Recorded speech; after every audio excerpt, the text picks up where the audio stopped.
Morning guys, আরেকটা new blog জানিয়ে অনেকদিন ধরে ব্লগ করছি না। আজকে আবার ইচ্ছে হলো, সময় পেলাম তাই ব্লগ করলাম। এখন যাচ্ছি স্টেশনে, যাচ্ছি মাকে নিয়ে হসপিটালে যেতে হবে। মার ব্লাড টেস্ট হচ্ছে। মা বাবার দিকে দাঁড়িয়েছিল, সিট রেখে দিয়েছিল। আমি ট্রেনটা ঘুরে যাবে, তারপরে আবার শিয়ালদা ট্রেনটা ছেড়ে দিয়েছে। এই জন্যই তথ্যরত্তি গেলাম, কারণ বারাসাতে গিয়ে প্রচণ্ড ভিড় হয়ে যাবে।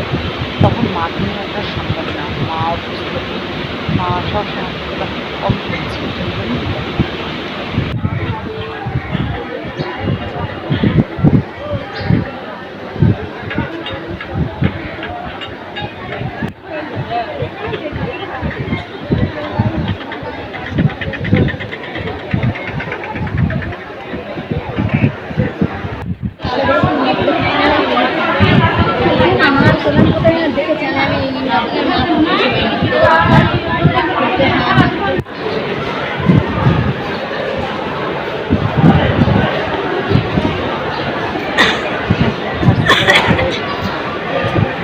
দেখতে পাচ্ছি লাইন দাঁড়িয়ে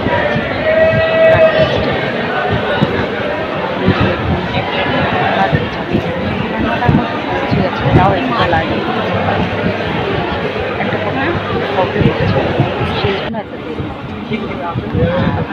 হাত দেখা হাতে রিক্সিভ করা হয়েছিল, আরে সরে গেছিলো, ডাক্তারের কাছে এসেছিলাম।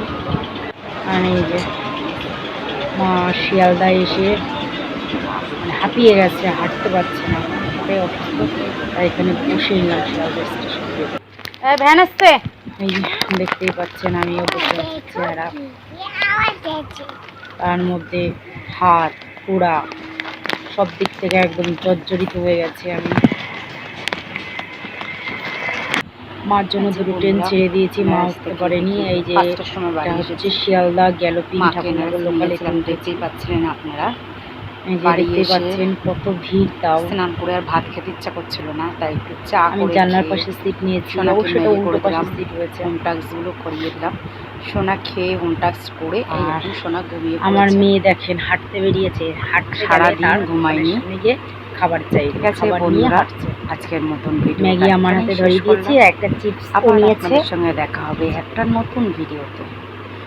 আর আমার ভিডিও যদি আপনাদের ভালো লেগে থাকে তাহলে অবশ্যই একটা লাইক, কমেন্ট, শেয়ার আর চ্যানেলটাকে সাবস্ক্রাইব দেবেন। Good night.